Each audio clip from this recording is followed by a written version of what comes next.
Hi, this is Heidi Cooper of Torah Family Living, and I'm excited about tonight's interview with Greg Witter.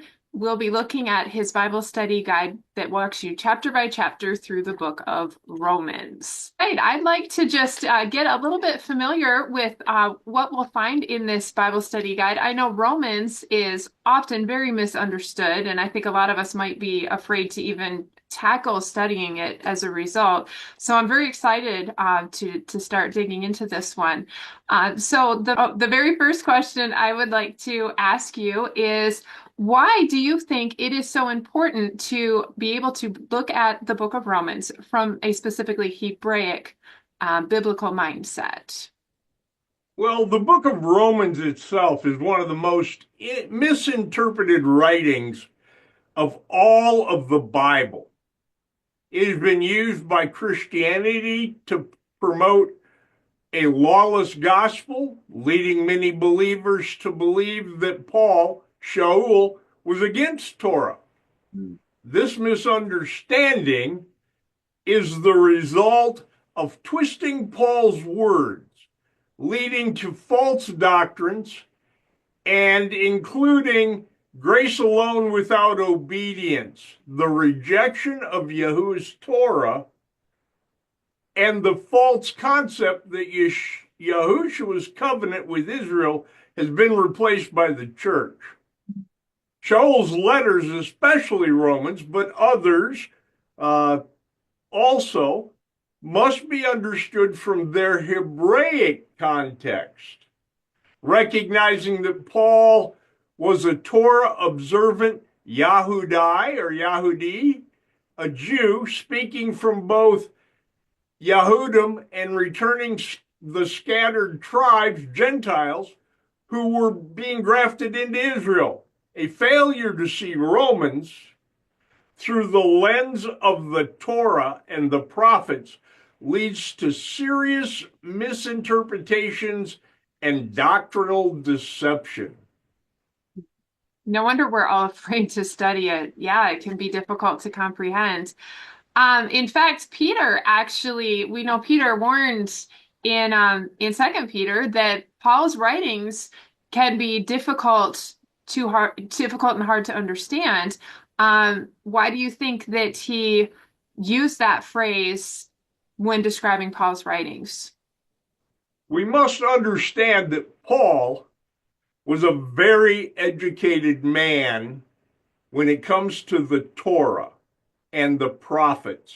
Mhm. And so Peter knew that Paul's deep Torah based teaching helped him to create the deep Torah based arguments that could be misunderstood by those that aren't grounded properly in the Torah. This twisting leads people into lawlessness, Torahlessness, anomia. They lose that foundation, which is critical to understand what Paul taught. Now, that word anomia, just so I make sure I've got it right, that's the Greek for lawlessness, right? Correct. Okay. Okay. Then as we're looking through some of the verses in Romans, there's one in Romans chapter 3, verse 31 that says, "Do we then make void the Torah through faith? Elohim forbid. Rather, we establish the Torah." How does that prove Paul's view on the Torah? It proves that faith does not abolish Torah.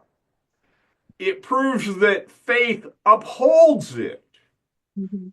because we have to have faith, but we have to walk in obedience by faith, just as Abraham crossed over by faith. It's a faith issue that leads us to walking in obedience. Any interpretation that suggests that Paul taught against Torah is actually a contradiction to his own words. So then the idea that faith without works is dead goes right off of that concept that faith and obedience go together. An important concept, I think, for us to understand. So then, why would it be dangerous if you look at the book of Romans without looking at what went before it, the prophets, the writings, the Torah? Why is it so necessary to have that foundation of understanding first? Paul teaches Torah. Mm. In his writings, he's actually teaching Torah to both the Yahudim, the Jews, and to the Gentiles. He's explaining it in deep, rich understanding. And Paul's entire argument, everything that he says, is based on quoting and explaining the Tanakh passages, especially Genesis, Deuteronomy, and Isaiah. He uses a lot. I did not know that. I'm anxious to see those. Um, and in Romans chapter 11, how does that refute this? I know we're a lot of us coming out of the church, this Christian idea that the church replaced Israel. We know it as replacement theology. Paul's very clear in his speaking and writing to the Gentiles here in chapter 11 that Torah and Israel have not been done away with or cast away, Romans 11:1, and that the nations, the Gentiles, are grafted into, brought into Israel, becoming co-heirs, becoming adopted. Just as I was adopted as a child, I was brought into a family. I was adopted in. My dad didn't make me eat on the porch with the dogs. I got to sit at the king's table. I had a room in the house. I didn't sleep in the barn. And when it came time for obedience, I followed the rules of the house, not the neighbors down the street. So we're grafted into Israel. We become part of it, not replace it. Right, right. And I think that's once you see that concept in scripture, it seems like it's all the way through this It idea is. that we join Israel. Then how has Christianity, because I know they've taught a lot of things coming from a faulty foundation. How have they misused Romans 6:14, which says you are not under the law, but under grace, to then teach that Torah has been done away with? Well, they ignore the Hebraic context, Mhm. and that's what's critical important. Where under the law refers to the penalty of Torah and for disobedience, we're not under that condemnation. We're not under that penalty of death for disobedience and breaking Torah, but we are no longer under that consequence because we've been brought into the family. We've been saved.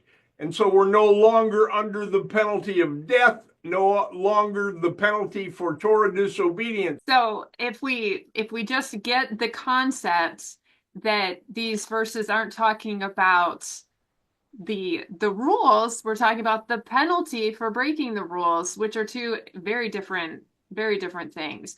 The rules didn't disappear. We're no longer subject to the penalty for breaking the rules. Am I saying that correctly? That is correct. Okay. Okay. Then as we look at, you said he references Deuteronomy, Isaiah. How does his use specifically of Deuteronomy chapter 30 in Romans chapter 10 proves that the Torah is still valid? This is something anytime that we can be solid in our understanding that Torah is still in effect, that helps us as we're trying to explain to other people where we're coming from. Well, Paul quotes Moses, Mm. and he does so to show that the word of Torah is near. It's in our mouth, it's in our heart, it's in our actions to be obeyed and followed. It's not done away with, it's to be lived out in our daily lives. Again, with the practical, it shows us how to live, and as you're often saying, how to walk as the Messiah walked. Right. And I'm assuming Paul does that throughout the book of Romans, the same concept. Well, the whole thought of Torah is not law. That's a Western Gentile concept.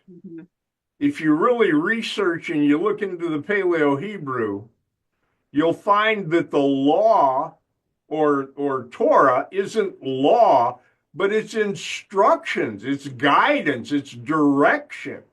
Mm. Which is a completely different, it doesn't have the negative, icky feeling that the word law has, in my opinion. Yeah. I agree. Yep. Yep. And so he uses the terms obedience of faith. Uh, how does that work with Torah obedience? Um, I know a lot of people they're trying to again still say that Torah is abolished, but this idea of obedience of faith, how does that show us that it's the other way around? Well, he brings that up in Romans 1:5 and 16:26, as well as other places, but primarily in the book of Romans. Mm-hmm. And because of faith and obedience together can be seen throughout the Tanakh, throughout the Torah. It's Mm-hmm. found in Deuteronomy 30 and verse 20 and 1 Samuel 15:22. It's specifically talking about how faith and obedience walks together. Mm-hmm. And we've been taught that they are completely opposite. Yes. Yes. So frustrating when you see what we've been taught and how it's not in there. In fact, it's the complete opposite. Yes. Okay, so he uses another phrase in Romans chapter 7, verse 12. The Torah is holy, and the commandment is holy and righteous and good. How does that contradict the idea that Torah was abolished? Paul proves that he saw the Torah as something that was good and eternal, Mm, something that was not done away with. You know, you can look in the Psalms and many other places, and it talks about how the Torah is good for us. It mm, brings us blessings. It brings us protection. It brings us light. It brings us understanding so that we can have a relationship with our Creator.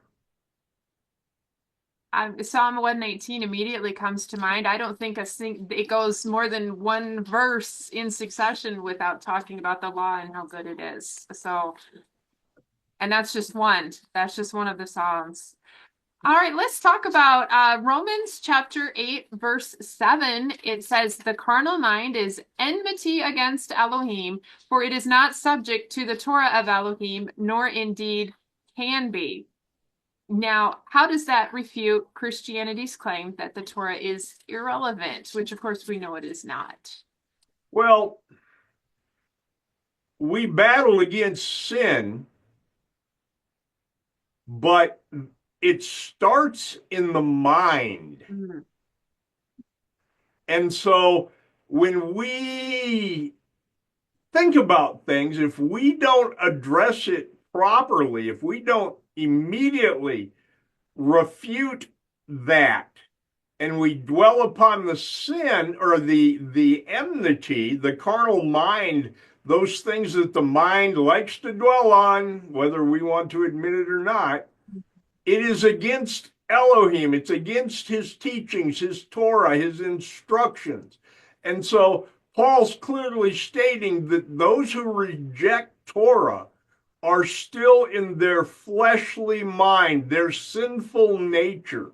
mm, Torah helps us gain control and get victory over that flesh and that nature. mhm. In fact, doesn't it later in Romans even use that phrase? We need to be renewing our minds.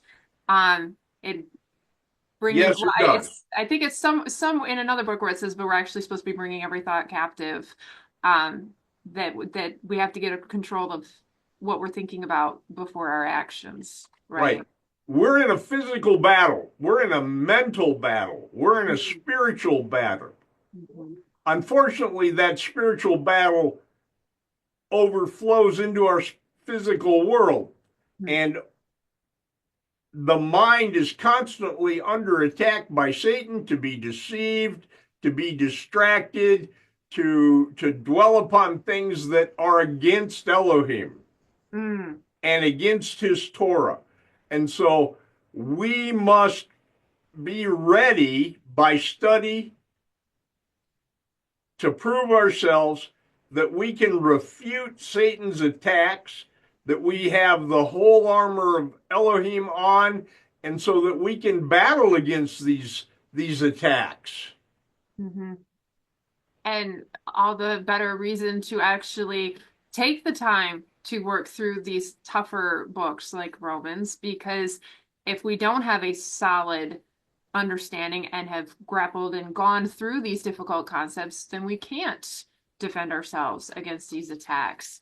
Um, I mean, I feel like I'm a decent studier, but yeah, I'm finding I need to do a whole lot better. I think maybe we all do. We all do, and me Yep, included. yep, yep. All right, let's talk about before we came on camera, we were talking about this concept of the Pauline doctrine, which I don't know that when in my particular church we heard that phrase as much. But for those who are not completely familiar with what you're referring to by the Pauline doctrine, if you could just take a minute to clarify what you're referring to first, and then I've got some questions about it. Well, people want to believe that Paul created something new, Mm, even separate from Yahushua, something different. mm, And he didn't separate from the Torah. He didn't change it. So Paul was a Torah teacher. mm, His teachings align both with Moses, Moshe, and the prophets. mm, And they also align with Yahushua because he says, follow me as I follow Yahushua. right. So he didn't come up with something new. He didn't create a new religion. But many people want to call this the Pauline doctrine Mm, because they use and twist Paul's words to say that the Torah is done away with, that Paul didn't teach the Torah, Paul didn't keep the Sabbath, Paul didn't do all of these things. And so they take Paul's words out of context because they don't know the Torah and the prophets. And so mm. they have no understanding of really where and what Paul was speaking of. This is why Peter said it's hard to understand him, because if you don't know that, you're not going to know what he's talking about here in the book of Romans. Yeah, my mom would refer to that as having a level of cultural literacy. You have to have a base of knowledge to understand what someone's talking about, basically. Um, so then how do the scriptures define the word faith, which we're seeing a lot in the book of Romans, and then how does Paul uphold that definition? Well, the prophet Habakkuk 2 and verse 4 talks about faith, and it means faithless and obedience. Not just belief, but faithfulness with obedience, Mm, and that the two are required. You can't you can't have one without the other. You mm, can't find righteousness without being obedient. mm, So faithfulness is what the word means. It means being full of faith and walking in obedience. mm. And as we keep seeing this concept that they both go together, I'm wondering how we were ever duped into thinking that they were conflicting ideas, when you actually start to read it, it's frustrating. We Um, were duped because we didn't understand. You weren't taught the Torah and the prophets.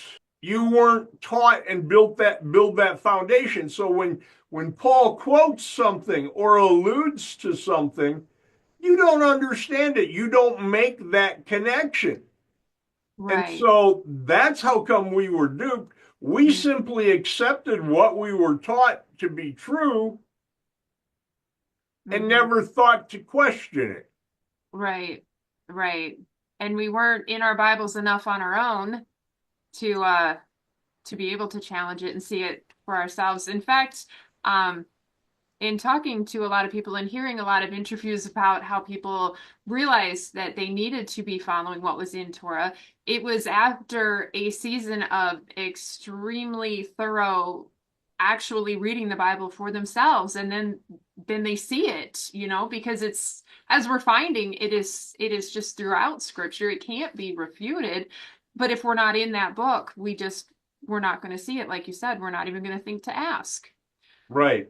Right. Exactly. Right. Okay, some questions about some of his quotes. Why does Paul quote Isaiah 45:23 in Romans chapter 14, verse 11 when discussing judgment?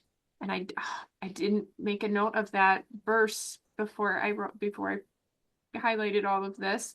But yes, why does he quote that verse in Isaiah? Because Isaiah specifically comes out and confirms that Mm, all nations, not just Israel, but all nations, mm-hmm, will ultimately bow to Yahuwah's rule mm, and his Torah. mm-hmm, See, during the millennial reign of Messiah, Torah will be the law of the land, if you will, the law of the world. right. And all of the world will be required to follow the instructions given to us in Torah. Mm.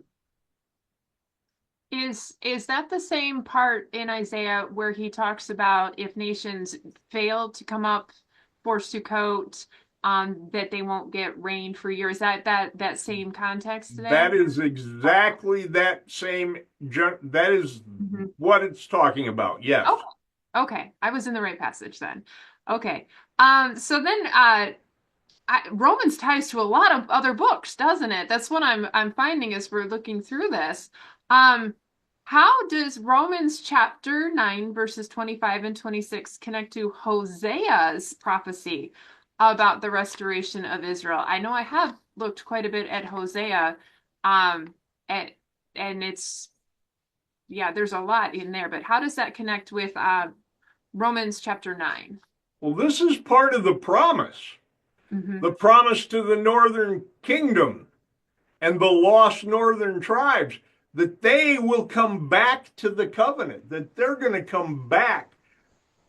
This is, Paul alludes to and talks about, without coming out and saying it, the second Exodus Mm, or the greater Exodus.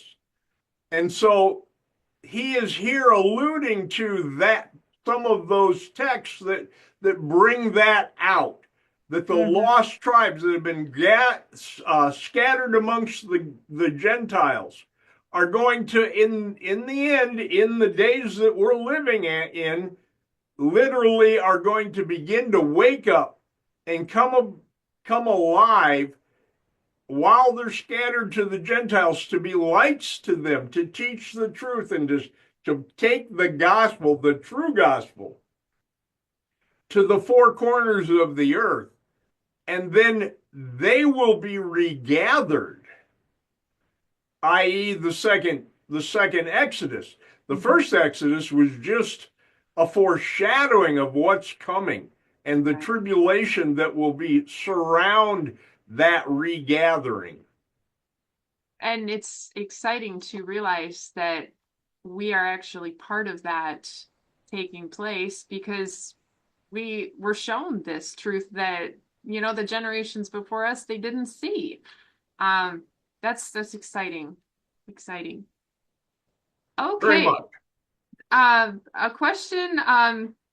I know people try to attack Paul in his thoughts on circumcision. So, in Romans chapter 2, 25 to 29, he talks about circumcision. How does that prove that Torah is actually first in the heart? When we get circumcised, typically it's done as a child, a baby even. Mm-hmm. It's not our choice, it's the choice of our parents. Mm. And so it is supposed to be symbolic to who we are and who we belong to. If you look at the Hebraic Hebrew understanding of it, but he is referring in referencing Deuteronomy 10:16 and 36, which teach that true circumcision is of the heart. It's not a physical thing, but it's a choice that we make. So it's not just the flesh, but the heart of the matter. We choose this day who we serve. Mm-hmm.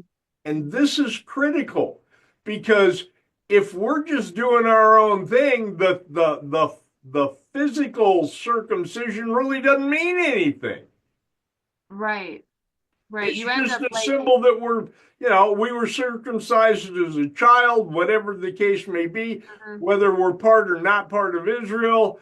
But unless we're living it out, unless we choose to make that not just a physical thing, but a spiritual thing, mhm, mhm. I is was what truly makes the difference. I was just thinking when you were talking about that, the Pharisees that Yeshua often had his altercations with, they wanted to always claim, well, we're sons of Abraham, but he was saying that that's really pointless here because you're not choosing to live as righteously.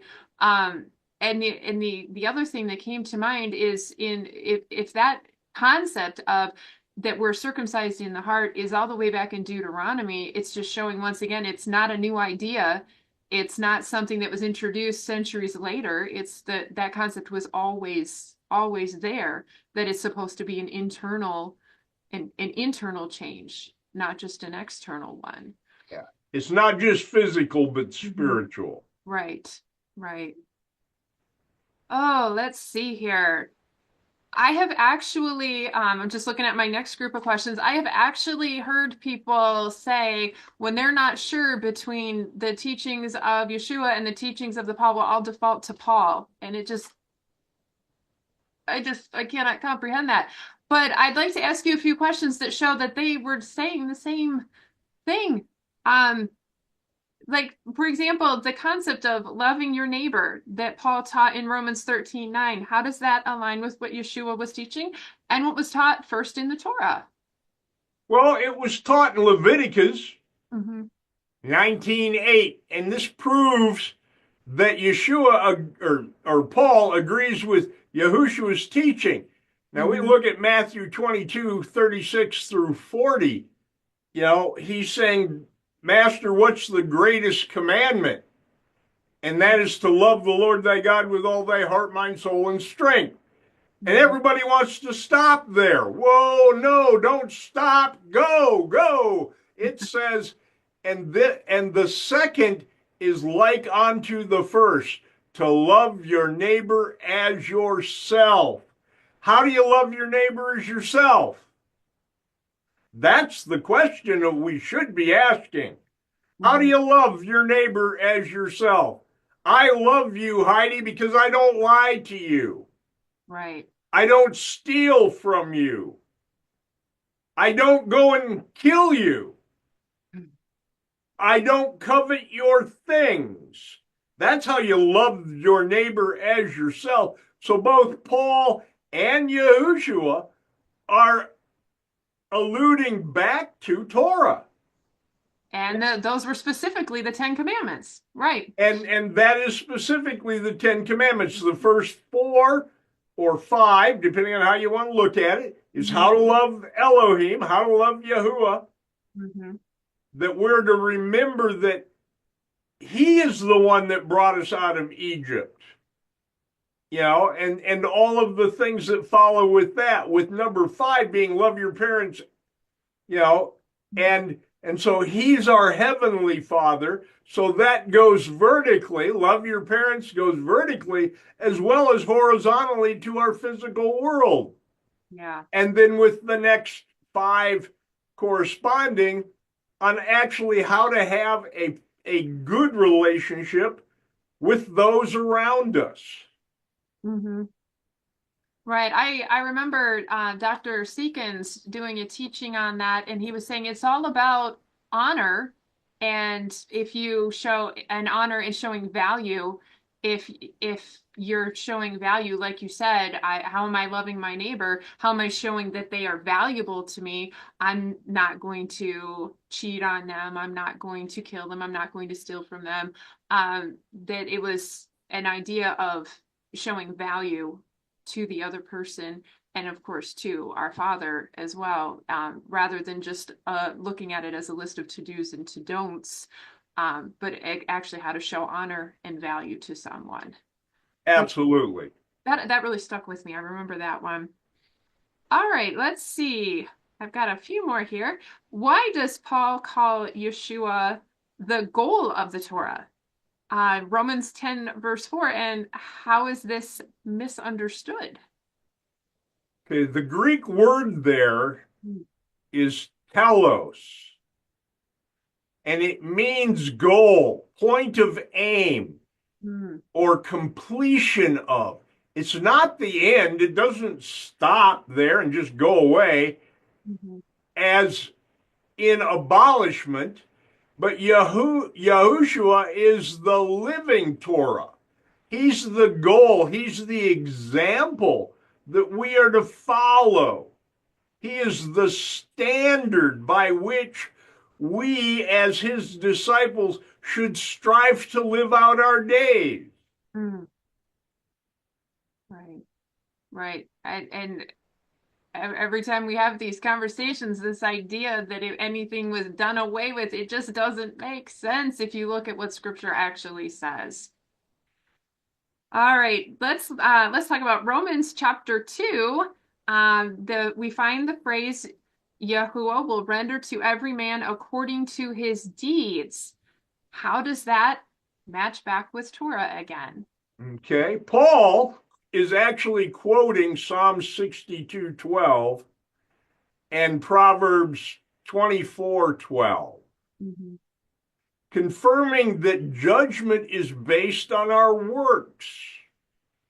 This can be confirmed in other places and in Revelation where the great white throne judgment takes place. And the book of your life is open Mhm. because it contains every act, deed, thing that we thought, did, say, and we can't hide it. This is the purpose of our soul. It is the essence of us. It is all of our emotions, it's all of our personalities, but it's also a recording of everything that takes place in our life, good, bad, or otherwise. And so we will be judged based on our works, what we did, what we thought, and what we did. Mhm. Sobering thoughts indeed. It is. Yeah, yeah. Um, Romans chapter 9, Paul uses the term Israel there. What does he mean by that? He's trying to distinguish Mhm. between the faithful Israel and the disobedient Israel. Hmm. We can see that taught in Isaiah 10:22 and 23, where you have two Israels.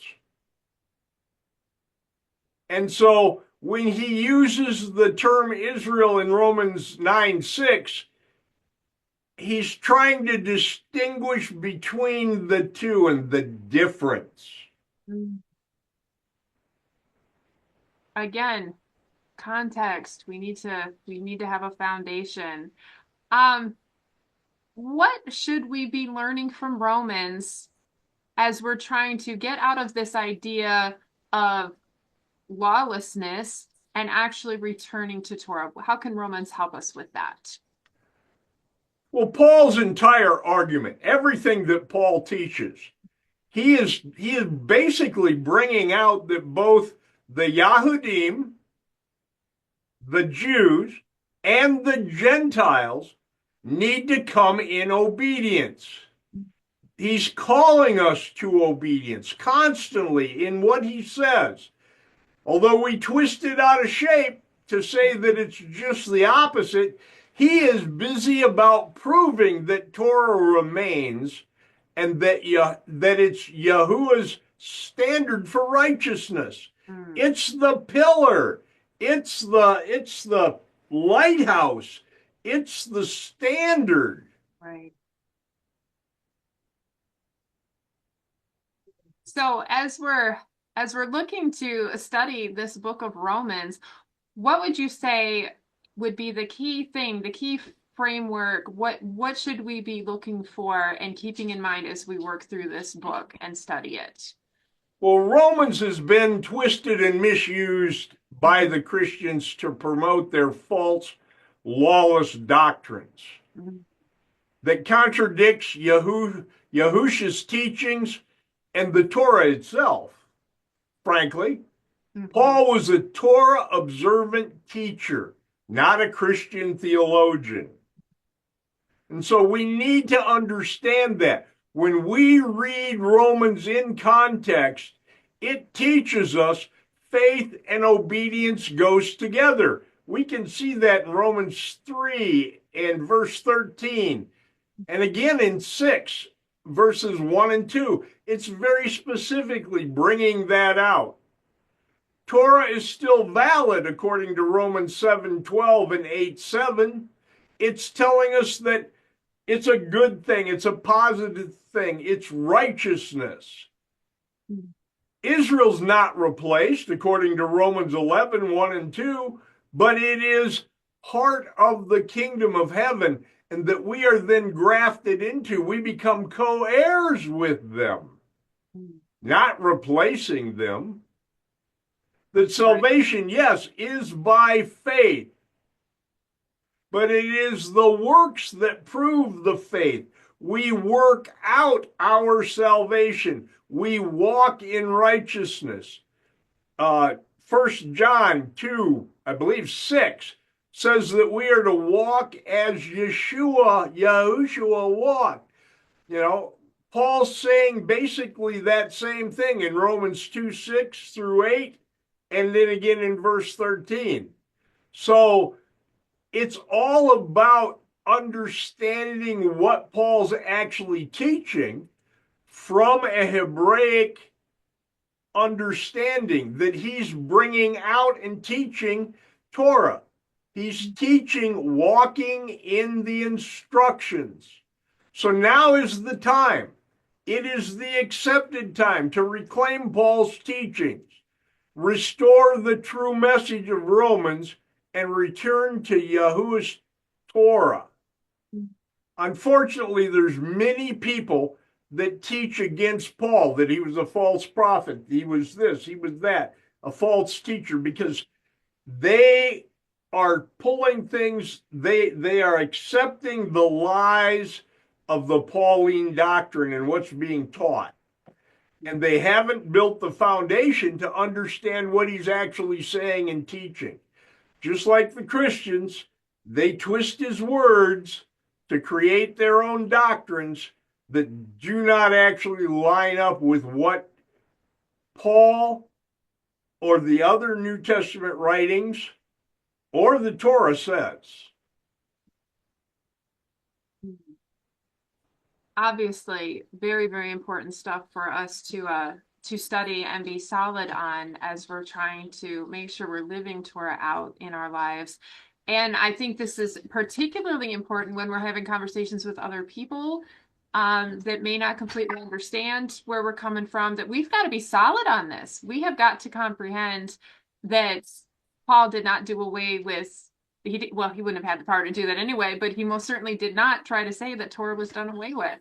Um, so I'm very excited about this particular study guide because I agree with you that Romans is just, it's been a hotbed of confusion for a very long time. So thank you so much for putting this together for us. And for those of you who are ready to tackle Romans and learn it from a Hebraic mindset and from the proper perspective that Paul was solidly teaching Torah, we will get a link in the description so you can get a copy of this study guide, and we'll get that sent out to you.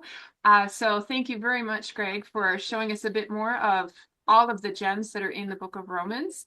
And we will look forward to getting solid on these truths. So again, make sure if you haven't got one already that you just check the link and go ahead and get one of these study guides. And we will see you in our next conversation, which I'm sure will be very soon. Thank you, Greg, for joining us. Thank you, Heidi, for allowing me to be part of this. Thank you very much. All right, we'll see you all next time.